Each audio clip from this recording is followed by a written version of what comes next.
When Prince Harry agreed to sit down for a BBC HardTalk interview, the production team expected tension, but no one foresaw an eruption. The studio, normally calm, clinical, controlled, was about to witness a confrontation that would ripple across headlines for weeks. Sharp questions, sharper ego, and zero patience. And by the end of the interview, Stephen Sackur would do something unprecedented in his decades-long career.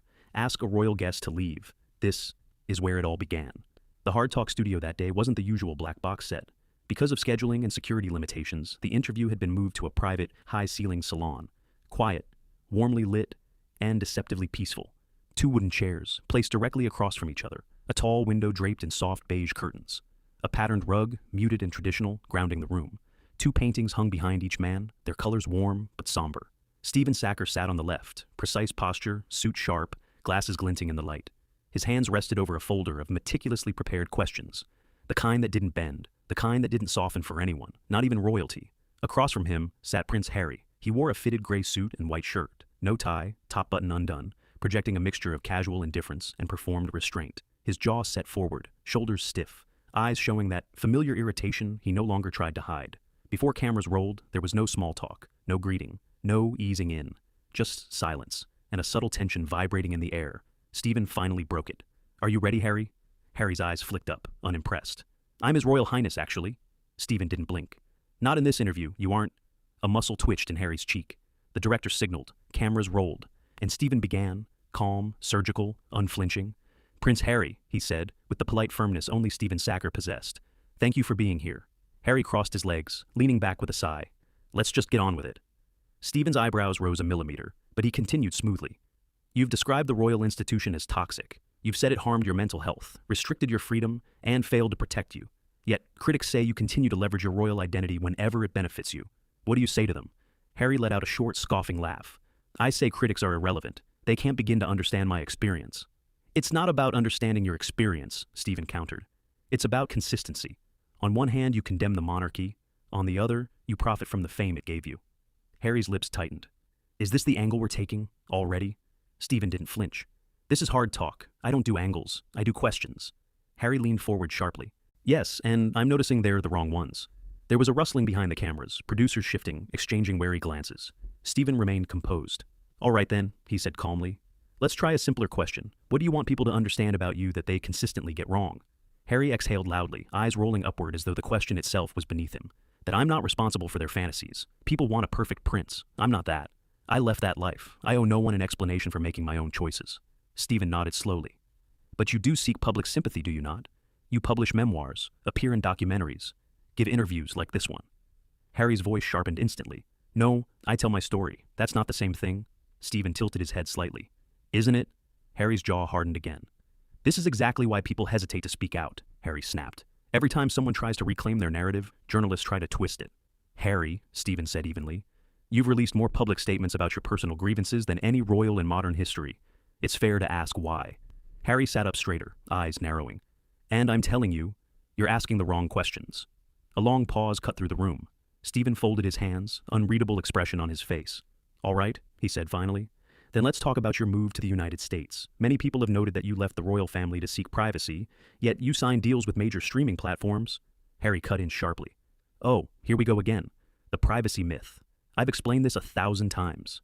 "And yet," Stephen replied, calm as still water, "your actions continue to contradict your statements." Harry scoffed loudly, shaking his head. "Do you even listen, or do you just wait for your turn to speak?" A ripple went through the crew, sound operator glancing nervously at the producer, who whispered something under her breath. Stephen didn't break. "My job," he said, "is to ask difficult questions. Your job is to answer them. If you're prepared to do that, we can continue. If you aren't—" Harry cut him off. "Oh, I'm prepared. I'm just tired of re-educating journalists who refuse to evolve." Stephen's eyes flickered, just once. "Well then," he said calmly, "this is going to be an interesting interview." The tension, already thick, tightened further, almost visible between them. The real confrontation was only beginning. The soft lamps along the cream-colored walls glowed warmly, but nothing in the room felt warm anymore. The light behind the curtain turned the window into a pale rectangle, like a spotlight frozen in midair. 2 men sat in the center of it all, one carved from patience, the other from thinly veiled fury. Stephen glanced once at his notes, then looked back at Harry. "Let's go back," he said, "before California, before streaming deals, before the memoir. When people first got to know you, they saw the young prince walking behind his mother's coffin. They saw a boy the world pitied and adored at the same time. Do you ever feel you've weaponized that sympathy? Harry's eyes hardened instantly. Excuse me? It's a straightforward question, Stephen replied calmly. You've spoken often about your trauma, about what Diana's death did to you. Some critics argue that you return to that pain, publicly, again and again. Not just to heal, but to justify every decision you make. Is that fair? Harry's jaw clenched, his fingers laced tightly together in his lap. My mother's death is not a narrative device, he said coldly. It's my life. The fact that anyone can frame it as weaponizing says more about them than about me. Stephen nodded, face neutral. And yet, he continued, every time you're challenged, by the press, by your family, by public opinion, you refer back to it. This is why I left. This is why I distrust the palace. This is why I hate the press. Do you worry that you're trapped in that moment, unable to move beyond being that grieving boy? Harry's lips curled into a humorless smile. You really enjoy cutting people open on this program, don't you? This program, Stephen said evenly, asks what others are afraid to ask. Harry leaned forward slightly, his voice low and pointed. I am not trapped. I am informed. My childhood taught me exactly what institutions and media can do when left unchecked. If I bring up the past, it's because people insist on repeating it. Stephen held his gaze for a long moment. Or, he said quietly, because it keeps you at the center of it. The air shifted. Someone behind the camera shifted their weight. A floorboard creaked loudly in the silence that followed. Harry's nostrils flared.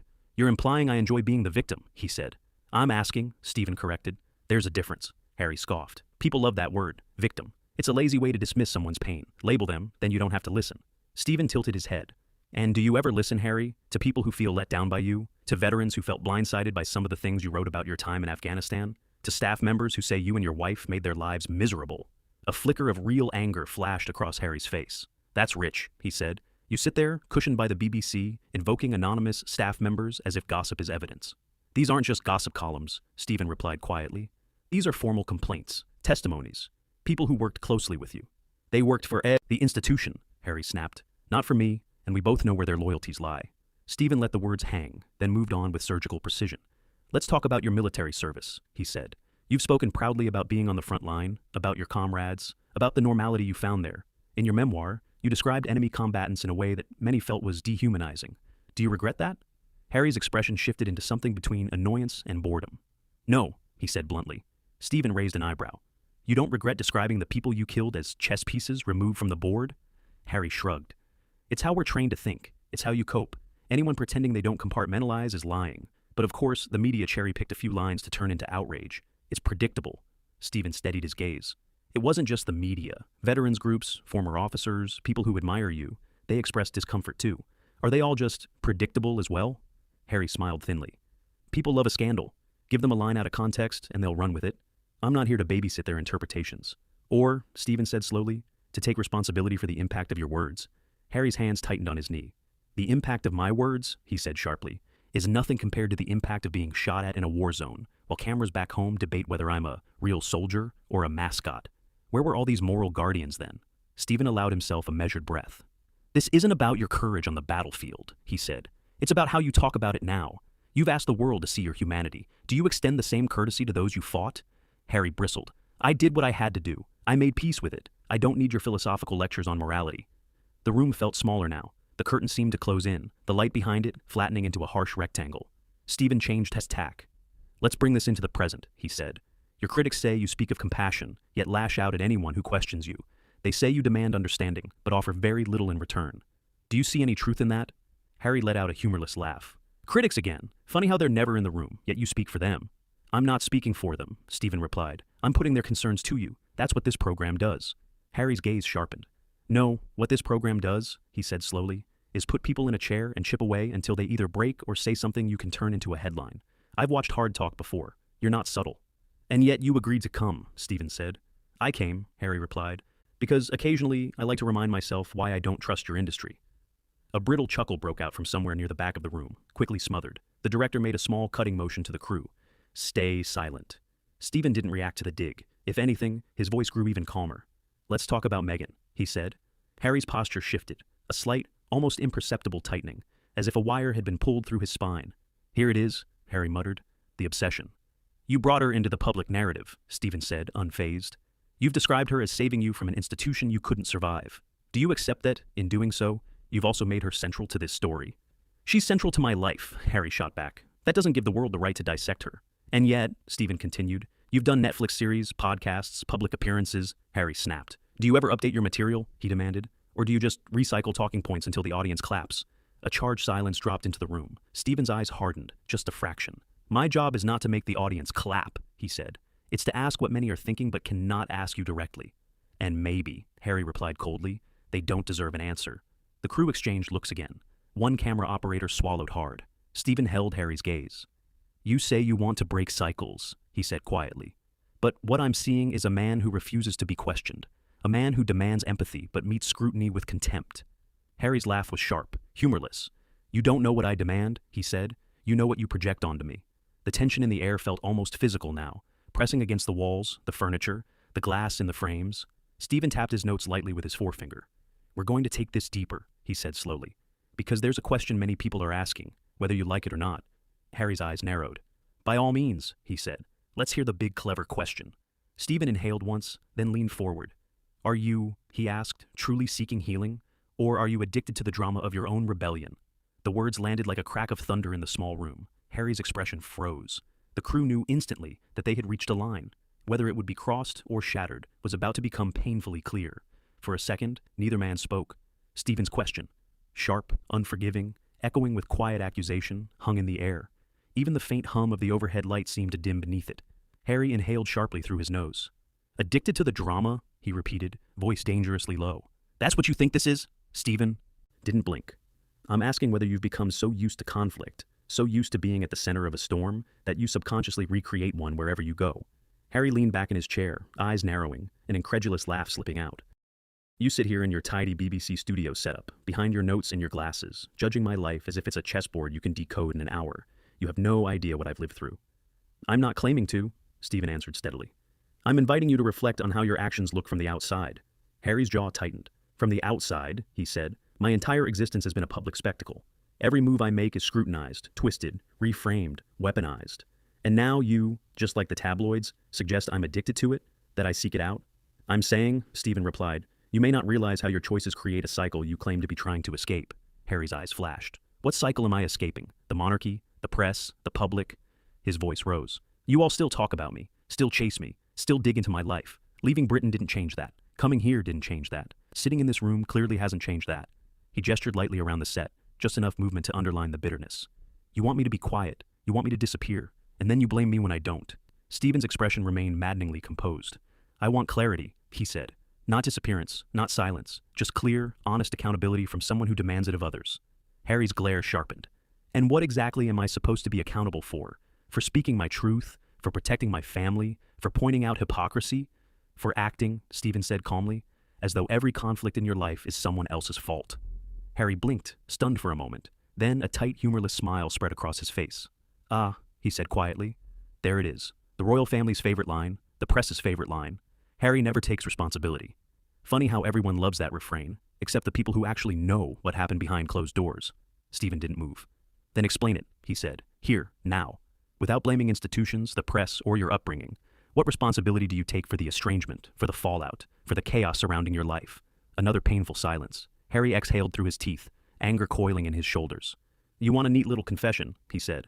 A soundbite, something tidy you can package for your viewers. But life isn't tidy. Trauma isn't tidy. Healing isn't tidy. And I don't owe you, or anyone else, a guilt performance just to make you feel better about my decisions.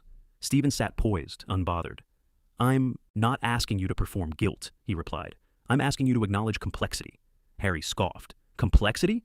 This conversation is about as complex as a headline. Stephen recrossed his legs, his tone tightening by a single degree. Let's shift the angle, he said. Your critics say you make strong accusations, racism, conspiracies, cruelty, manipulation, but when confronted with questions, you retreat into vague language. My truth, my experience, my pain. Do you understand why people find that difficult to examine? Harry's eyes sharpened again. My truth is my truth.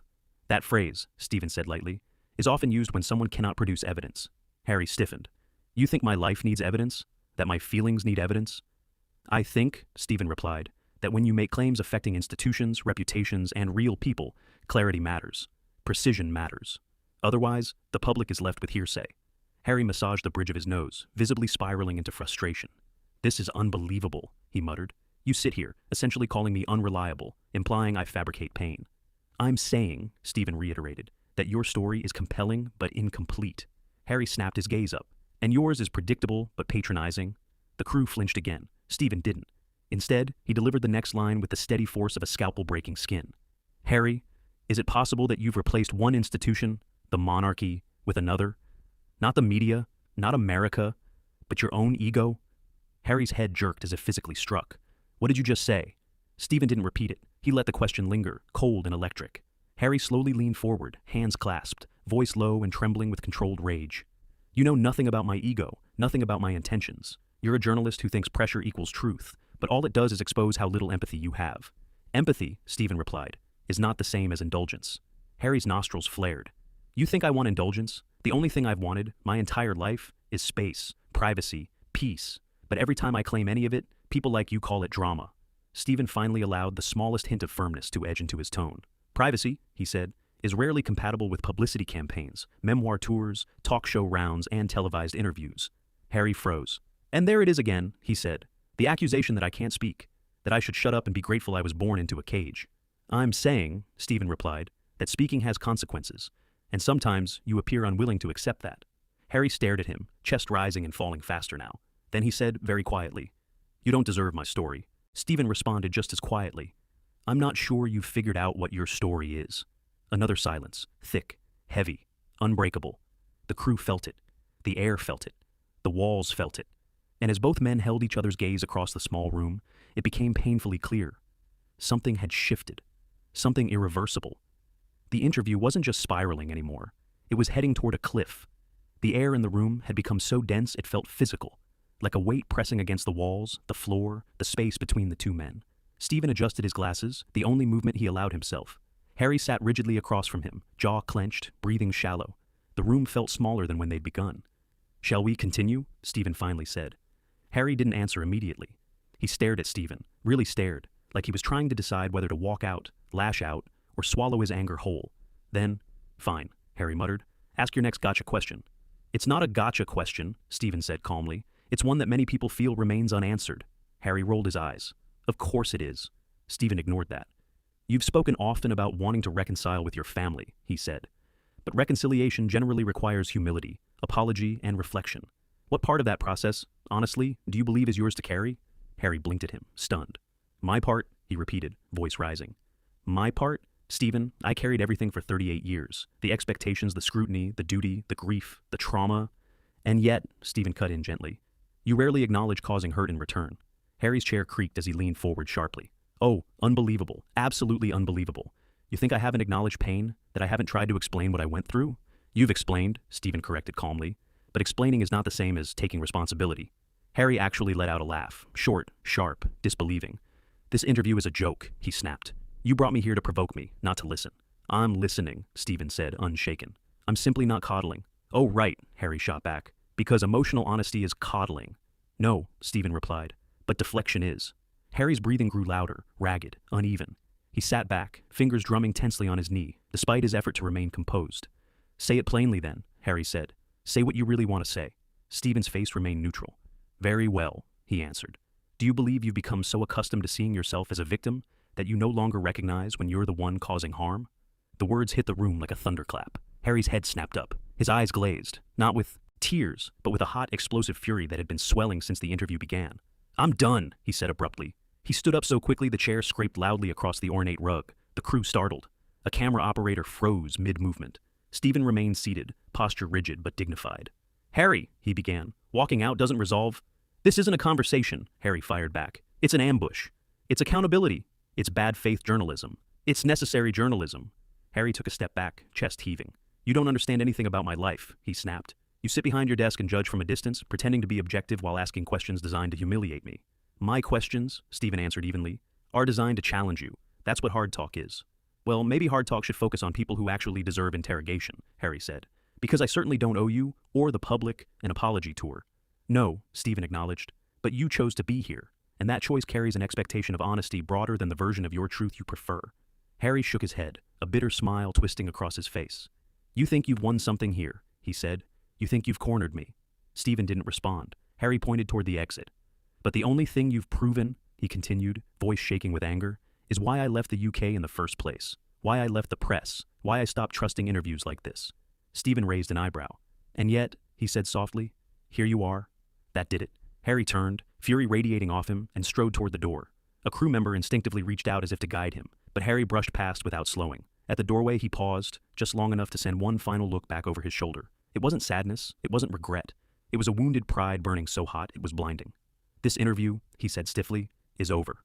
Then he walked out. The door shut behind him with a dull, echoing thud. Silence. Stephen exhaled slowly, setting his notepad on his lap.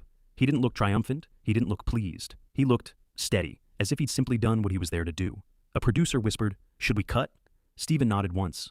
The lights dimmed. The room, still charged, still vibrating with the echo of what had just happened, finally exhaled. And so did everyone inside it. If you enjoyed this dramatic showdown, don't forget to like, subscribe, and turn on notifications. More intense, cinematic interview stories are coming your way. Stay tuned.